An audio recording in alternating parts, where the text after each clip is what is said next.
మరొక 2 నెలల్లో Indian premier league మొదలు కానున్న నేపథ్యంలో ఇప్పటికే క్రికెట్ అభిమానులంతా తన సొంత జట్లపైన ఎన్నో విశ్లేషణలు చేసుకుంటూ అంచనాలు పెంచుకుంటూ పొట్టి క్రికెట్ దేశీయ పండుగ కోసం వేయి కళ్ళతో ఎదురు చూస్తున్నారు. ఈ క్రమంలో కొంతమంది కీలక ఆటగాళ్లు ఐపీఎల్ వేలంపాటలో ఏ ఒక్క ఫ్రాంచైజీని ఆకర్షించలేకపోయారు. అలాంటి వారిలో పలువురు ఐపీఎల్ మధ్యలోనే ఏదో ఒక జట్లోకి రావచ్చు.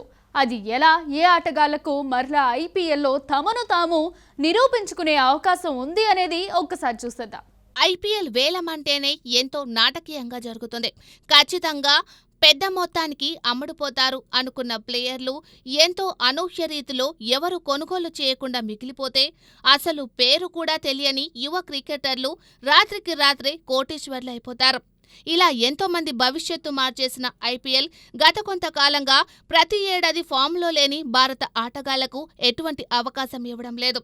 అయితే ఇలా ఈ సంవత్సరం ఐపీఎల్లో అమ్ముడుపోని భారత ఆటగాళ్లలో కొద్దిమంది మాత్రం ఐపీఎల్లో రెండవ అవకాశం దక్కించుకునే అవకాశాలు కనిపిస్తున్నాయి.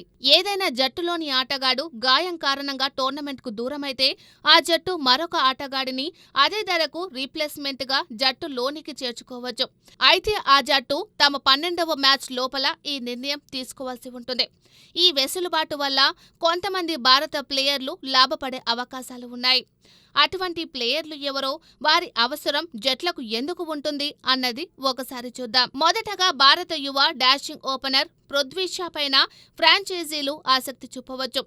ఐపీఎల్లో తాను మొదటిసారి కొనుగోలు అయినప్పటి నుంచి ఇప్పటి వరకు ఢిల్లీ జట్టుకు ఆడిన షా మొట్టమొదటిసారిగా వేలంపాటలో అమ్ముడుపోలేదు. ప్రతిసారి రిటైన్ లిస్ట్లో ఉండే అతను ఈసారి ఏ ఒక్కరి దృష్టికి ఆకర్షించలేకపోయాడు.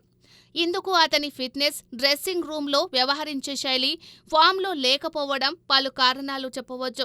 అయితే అతను మాత్రం ఎవరైనా ఓపెనర్ గాయం కారణంగా వెయ్యిదొలిగితే ఏదో ఒక జట్టులోకి వచ్చే అవకాశాలు ఎక్కువ ఉన్నాయి. ఆ జట్లలో ముందు వరుసలో Challengers Bengaluru, Lucknow super giants ఉన్నారు. ఈ లిస్టులో రెండవ పేరు శార్దుల్ ఠాగూర్. ఇప్పుడు జరుగుతున్న రంజీలో అత్యుత్తమ స్థాయిలో సత్తా చాటుతున్న శార్దుల్ ఠాగూర్ గత ఐపీఎల్లో చెన్నై సూపర్ కింగ్స్ తరపున ఆడాడు. అయితే ఈ ఐపీఎల్లో కుప్పకూలిందే. బంతితోనే మాత్రమే కాకుండా బ్యాటుతో కూడా ఉపయోగపడే ఆల్రౌండ్ ప్లేయర్ శార్దుల్. అయితే ఇటీవల కాలంలో అంతర్జాతీయ పేలవ ఫామ్ కొనసాగించిన జట్టులో స్థానం కోల్పోయిన శార్దుల్ మళ్లీ ఐపీఎల్ ఆడాలని ఆసక్తిగా ఎదురుచూస్తున్నాడు. అలాగే మాయాంక్ అగర్వాల్ కూడా జట్లకు ఎంతో ఉపయోగపడే ఆప్షన్. దాదాపు 11 సీజన్లకు పైగా ఐపీఎల్ ఆడిన అనుభవం ఉన్న మాయాంక్ వేలంలో అమ్ముడు పోకపోవడం ఇదే తొలిసారి. ముఖ్యంగా పంజాబ్ జట్టులో తనకంటూ ఒక పేరు సంపాదించుకున్న మాయాంక్ ఆ తర్వాత సన్ రైజర్స్ జట్టు తరపున కూడా ఆడాడు. అయితే అక్కడ కూడా అంతంత మాత్రంగానే ప్రదర్శనలు ఇవ్వడంతో అతనిని పక్కకు పెట్టవలసి వచ్చింది. ఇతనితో పాటు Bharat senior pace bowler Umesh Yadav కూడా మొదటిసారి ఐపీఎల్ ఆడడం లేదు. పవర్ ప్లేలో తనదైన వేగంతో వికెట్లు తీయగల సత్తా ఉన్న ఉమేష్ కూడా ఏదో ఒక జట్టులో ఫాస్ట్ బౌలర్ గాయం కారణంగా తప్పుకుంటే ఐపీఎల్ ఆడే అవకాశాలు ఉన్నాయి.